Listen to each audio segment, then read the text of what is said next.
जी अस्सलाम वालेकुम दोस्तों। अॼु असां निकिता आहियूं पीटर्सबर्ग में ऐं उते हिकु एहतिजाजी मुज़ाहिरो आहे हबीब भुट्टो साहब जी अॻुवाणी में, जिते सभई दोस्त गॾु थींदा। सो काफ़िला रवां दवां आहिनि।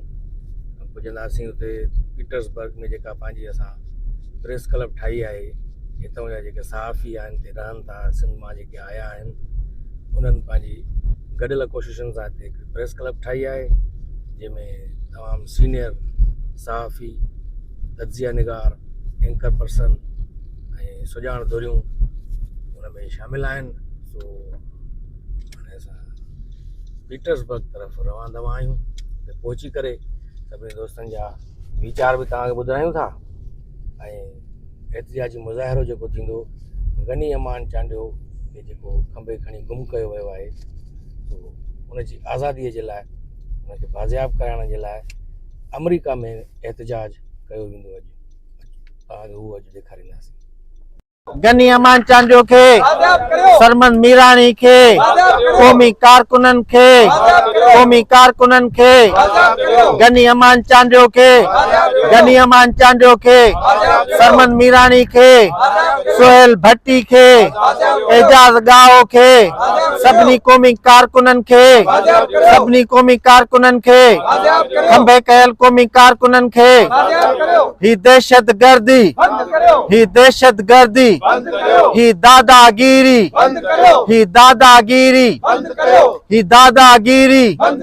माण्हुनि खे अगवा करण, क़ौमी कारकुननि खे अगवा करण, रियासती दहशतगर्दी सिंध जे क़ौमी कारकुननि खे आज़ाद कयो, जिबरी तौर लापता करण बंद कयो, सिंध जे क़ौमी कारकुननि खे आज़ाद कयो, सिंध जे क़ौमी कारकुननि खे आज़ाद कयो, सिंध जे क़ौमी कारकुननि खे आज़ाद कयो, जबरी गुमशुदगियूं बंद कयो, इंसानी हक़नि जी भञकड़ियूं बंद कयो, बंद कयो, जबरी गुमशुदगियूं बंद कयो, समूरन क़ौमी कारकुननि खे आज़ाद करियो, समूरन सियासी असीरनि खे आज़ाद करियो, जबरी गुमशुदगियूं बंद करियो। जी साईं हबीब भुट्टो साहब, छा चवणु चाहींदव जेको ही सिंध जे नौजवाननि खे रोज़ाने जी बुनियाद ते खंभे खणी गुम कयो थो वञे ऐं क़ौमी कारकुननि खे ख़ासि करे निशानो बणायो थो वञे, इन बारे में छा चवंदा? सिंध अंदरि मुसलसल घणेई वक़्त खां वठी हिकिड़ो लाक़ानूनियत आहे ऐं जेको आहे सो स्टेट नाले का शइ कोन्हे, जंहिंमें तव्हां ॾिसंदव त जेको माण्हू पंहिंजे वतन लाइ, पंहिंजे हक़नि लाइ ॻाल्हाए थो त उहो या त खंभियो थो वञे या मारियो थो वञे। असां वटि घणे टाइम खां वठी पोइ उहो माण्हू भले क़ौमी कारकुन हुजे, उहो सहाफ़ी हुजे, अदीब हुजे, जेको बि माण्हू पंहिंजे हक़ लाइ, पंहिंजे वतन लाइ या पंहिंजे माण्हुनि लाइ ॻाल्हाए थो, रियासत सम्झो त हिकिड़ी हू ठाहे छॾी आहे पंहिंजी रट, त उन माण्हूअ खे जीअरो न आहे छॾिणो, या त उनखे खंभे गुम करिणो आहे या त उनखे कंहिं न कंहिं हथरादू तंज़ीमुनि हथां माराए छॾिणो आहे। सो उन लाइ असां अॼु सभु दोस्त जेके बि हिते ॿाहिरि रहूं था, असां उन्हनि दोस्तनि खे जेके बि खंभे गुम कया विया आहिनि उन्हनि लाइ आवाज़ु उथारण लाइ हिते गॾु थिया आहियूं। असां सम्झूं था त इहा सरासर हिकिड़ी नाइंसाफ़ी आहे। दुनिया में किथे बि ईअं न थींदो आहे त तव्हां नौजवाननि खे या ईअं सहाफ़ियुनि खे, अदीबनि खे खणी मारे छॾियो, ऐं जे अगरि हुननि जे मथां के अहिड़ा केस या एलिगेशन हूंदा आहिनि त तव्हांजूं अदालतूं आहिनि, तव्हांजूं कोर्टूं आहिनि, तव्हांजो पंहिंजो कानून आहे, तव्हांजा विहारियल जज आहिनि, तव्हां सज़ाऊं ॾियारे सघो था। पर ईअं आधी राति जो अची, ॾींहं ॾिठे जो अची नथा ॾिसनि महलनि न वक़्तु, जेॾीमहिल जंहिंखे वणे ॾींहुं हुजे राति हुजे, माण्हू किथे आहे पंहिंजे ॿारनि बचनि जे अॻियां हुनखे खणी खंभे गुम करे ऐं पोइ उन्हनि जा लाशा ॾियणु, इहा सरासर नाइंसाफ़ी आहे। उन लाइ अॼु असां सभु दोस्त हिते गॾु थिया आहियूं, पंहिंजो एहतिजाज रिकॉर्ड करायूं पिया, दुनिया खे ॿुधायूं पिया त सिंध अंदरि हिकिड़ी जेको आहे सो बेचैनी वारी हालत कैफ़ियत आहे, जंहिंमें असांजा नौजवान गुम आहिनि। उन लाइ पाकिस्तानी रियासत खे, पाकिस्तान खे, उतां जी गवर्नमेंट खे प्रेशराइज़ कनि त उते जेको क़त्लेआम पियो थिए, जेके माण्हू गुम पिया थियनि, इहे बंदि कया वञनि। जी साईं एजाज खोखर साहब, छा चवणु चाहींदा? सिंधी ही जेको दहशतगर्दी, रियासती दहशतगर्दी वारो सिलसिलो आहे, इहो को अॼु जो न आहे, इहो वॾे अरसे खां वठी असां सिंध सां, बलोचिस्तान सां स्पेशली इहो वॾे अरसे खां जारी आहे ऐं उन में असांजा समें हज़ारे नौजवान खंभे ईअं काफ़ी जेको शहीद कया विया, काफ़ी जेलनि में जेको उनखे अज़तियूं ॾिनियूं वयूं।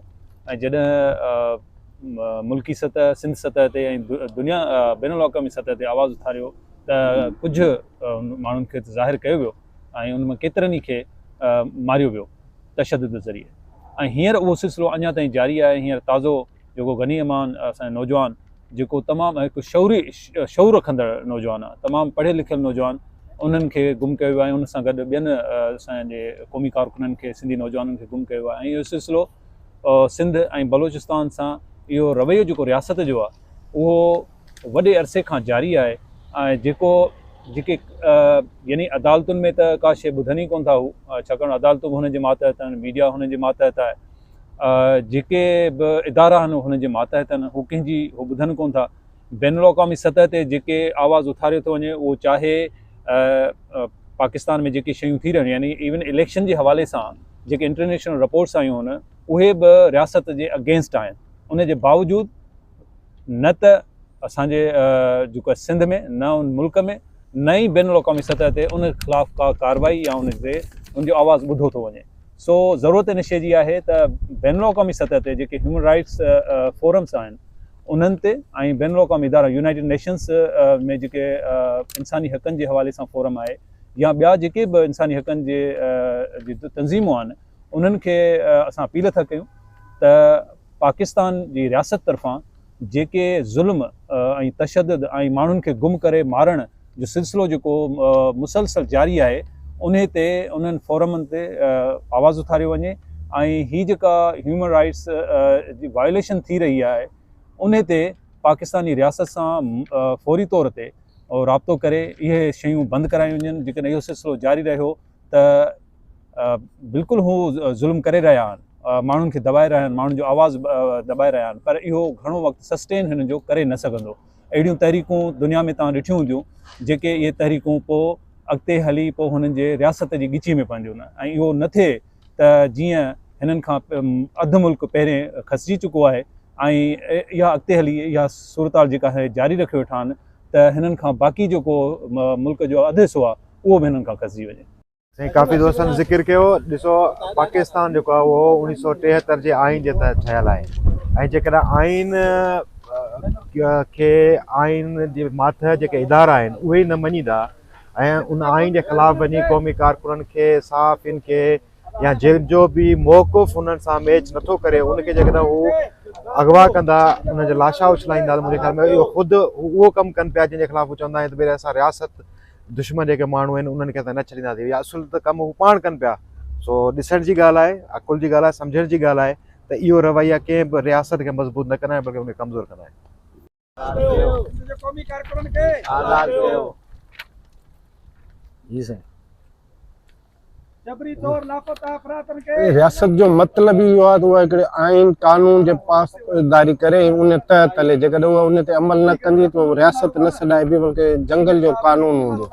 सो तव्हांजो पंहिंजो आइन आहे, तव्हांजो पंहिंजो कानून ठहियलु आहे, तव्हांजो पंहिंजो अदालतूं। जेकॾहिं तव्हां सम्झो था त कंहिं ते को इल्ज़ाम आहे त उन्हनि खे उन्हनि अदालतुनि ॾाढो पेश कयो, जेका उनजी सज़ा आहे उहा उनखे सज़ा ॾियो, पर तव्हां पाण ई कानून टोड़ींदव त पोइ तव्हां पंहिंजो रियासत जे आइन जी कानून जी भञकड़ी कयो था। उन करे इंसानी हक़नि लाइ, क़ौमी हक़नि लाइ, सियासी हक़नि लाइ जेकॾहिं केर बि ॻाल्हाए थो, जेकॾहिं तव्हां सम्झो था त तव्हांजे नुक़्ते नज़र मुताबिक़ न आहे त तव्हां उन ख़िलाफ़ कानूनी कार्रवाई करे सघो था, पर उहे जंगल जे कानून वांगुरु जेको ॾाढो सो ग़ाबो वांगुरु तव्हां पाण अमल कंदो त पोइ रियासत खे आइन ते ॿियो केरु अमल कराईंदो। तव्हां हिकिड़े पासे चओ था कानून जा पासदार आहियो, आइन जा पासदार आहियो, ॿिए तरफ़ तव्हां पाण ई उनजी भञकड़ी कयो था। उन करे इहा इंसानी हक़नि जी, आलमी कानूननि जी भञकड़ी आहे। जेकॾहिं इहो अमल जारी रहियो त सियासी माण्हू जेके बि इन आइनी कानून जी ॻाल्हि कनि था उहे ॿियो रस्तो अख़्तियार वठण ते मजबूर थींदा। कारकुननि खे आज़ाद कयो। जबरी गुमशुदगियूं बंदि कयो। इंसानी हक़नि जूं भञकड़ियूं बंदि कयो। इंसानी हक़नि जूं भञकड़ियूं बंदि कयो। सरमद मीरानी खे आज़ाद कयो। अमान चांडियो खे आज़ाद कयो। ताहो खे आज़ाद कयो। रज़ा भट्टी खे आज़ाद कयो। पूरन सियासी कारकुननि खे आज़ाद कयो। सरमद मीरानी खे, एजाज गाओ खे सुहेल भट्टीअ खे समूरनि क़ौमी कारकुननि खे रियासती दहशतगर्दी ही दादागीरी ही दादागीरी ही दहशतगर्दी क़ौमी कारकुननि खे खंभण क़ौमी कारकुननि खे खंभण